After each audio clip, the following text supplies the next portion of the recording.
Boa noite, meu querido irmão, boa noite, minha querida irmã. São 19 horas e 17 minutos desta quarta-feira. Hoje é dia 23 de junho de 2021.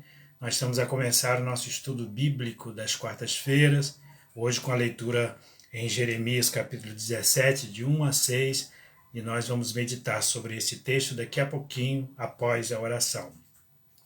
Grandioso Deus, poderoso Pai, abençoa-nos, ó Deus, na leitura e na explanação da Tua mensagem, da Tua palavra. Em nome de Jesus Cristo. Amém. Leio o texto bíblico que assim diz.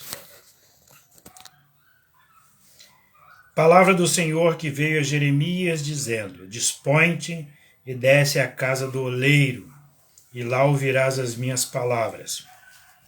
Desci à casa do oleiro e eis que ele estava entregue à sua obra sobre as rodas. Como o vaso que o oleiro fazia de barro se lhe estragou na mão, o Senhor tornou a fazer dele outro vaso, segundo bem lhe pareceu.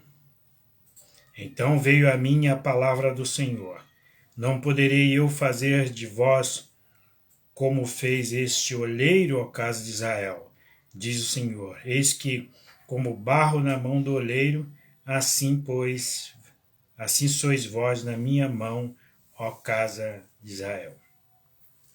Meu prezado irmão, minha querida irmã, eu falo aqui para aquele que é pregador da palavra de Deus e também aquele que é ouvinte da pregação da palavra de Deus. Porque esse texto que nós acabamos de ler, ele tem uma palavra para o mensageiro, depois, a partir da experiência do mensageiro, ele tem uma palavra para os ouvintes da palavra de Deus. Evidentemente que Deus desejava usar Jeremias, para ele, Jeremias, levar uma mensagem ao povo do Senhor, ao povo de Israel. Mas Jeremias precisava compreender o contexto, a essência da mensagem, para que ele pudesse ser um porta-voz eficaz na entrega daquela mensagem. Deus faz assim com a gente. Deus nos faz compreender determinadas situações na nossa própria vida para que nós possamos levar adiante a sua palavra, a sua mensagem. E qual é a situação em cuja situação Deus queria ensinar o seu servo Jeremias? Jeremias foi conduzido por Deus à casa de um homem que fazia vasos de barro. E ele começou ali naquela situação a observar como é que o oleiro fazia os seus vasos, os seus vasos a partir do barro. E observou que num determinado momento um vaso já prontinho quebrou nas mãos do oleiro. E aí o Senhor entra com a palavra dizendo o seguinte, que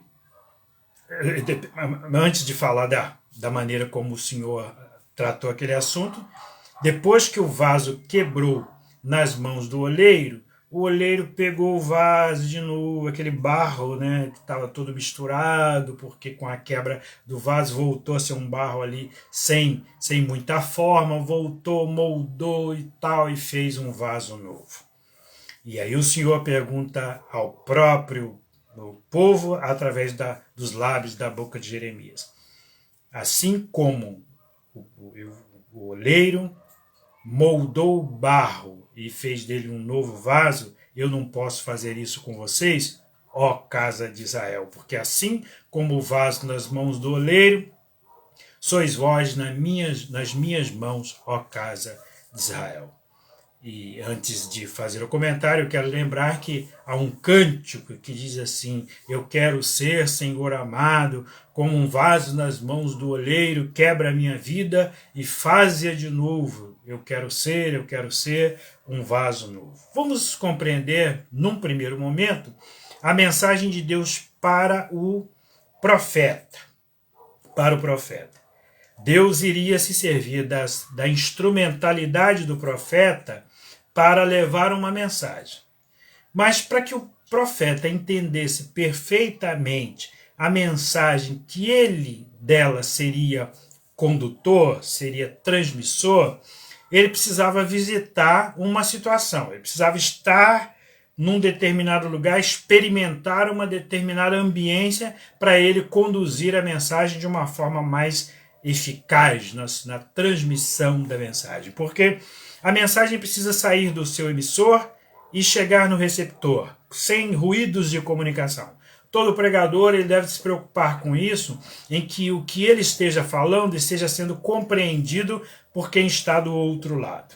Então, Deus queria que naquele primeiro momento o profeta entendesse como é que a palavra deveria ser transmitida. Mas para que o profeta entendesse, ele deveria observar com cuidado aquela situação em cuja situação ele estava inserido. Qual seja, ele estava na casa do oleiro. E o oleiro fazia vasos de barro. E ele observou atentamente que um dos vasos se quebrou nas mãos do oleiro e o oleiro refez. Então, primeira mensagem do texto é para o oleiro, para o profeta que vai transmitir a mensagem, para o profeta que vai ser o porta-voz da mensagem. Se você é porta-voz da mensagem de Deus, se você é pregador, se você quer ser instrumento de Deus para levar a mensagem dele adiante, é muito importante que aquela mensagem fale ao seu coração no primeiro momento. Que você entenda, que você compreenda o que Deus quer que seja transmitido. Porque se você não entender o que deva ser transmitido, você não vai colocar verdade no seu texto, na sua oratória, na sua maneira de se expressar. Se você fizer uma mensagem por escrito, será uma mensagem do texto, né? Por isso até que eu usei essa palavra também, porque você pode transmitir uma mensagem de forma escrita ou de forma oral. Então, na forma oral, você tem toda aquela expressão fisionômica, toda aquela tonalidade com que você vai passar uma mensagem, porque é importante que haja verdade na mensagem que você vai transmitir, ok? Esse é o primeiro momento. E qual é a mensagem?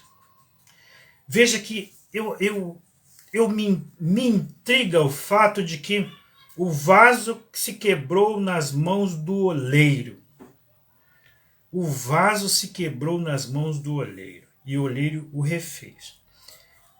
E de que modo eu poderia entender isso no campo espiritual? E qual a dimensão dessa quebra? Imagina que eu, servo de Deus, a minha conversão se deu lá na infância ainda, talvez em 1969. A gente que é criado na igreja, a gente às vezes não sabe muito bem quando é que a conversão se deu. A gente sabe que é convertido, mas não sabe datar. Eu penso que a minha aconteceu lá em 1969, quando eu entrei na Igreja Presbiteriana do Brasil. Pois bem, o que acontece na vida da gente, na nossa relação com Deus? Às vezes há determinadas quebras ou quedas espirituais. Você tem um descaimento na fé, você fica ali quase que na beira do caminho, a ponto às vezes até de sair da igreja, porque algumas coisas não estão bem claras, não estão bem esclarecidas para você. Então você fica naquela dúvida, meio quebrado espiritualmente. Então, o que me intriga ali é o fato de o vaso ter se quebrado nas mãos do oleiro. E como isso é possível espiritualmente? É possível que, mesmo permanecendo nas mãos de Deus, você tenha essas quedas espirituais. Porque eu tenho trabalhado já há alguns anos a questão da santificação, e a santificação ela é um conjunto de esforço divino e esforço humano, e da nossa parte, nessa contribuição humana para a santificação, nós cometemos muitas falhas, nós prometemos que vamos ser assíduos à igreja e não somos, nós prometemos que não vamos pecar e pecamos, nós prometemos que vamos evitar obrar o mal e não evitamos, nós prometemos que vamos fazer o bem e não fazemos. Enfim, a nossa vida de santificação ela sofre altos e baixos, e num desses é possível entender que haja uma queda, uma queda espiritual. Mas sem deixar de sair, ou sem sair das mãos do oleiro, sem sair das mãos de Deus.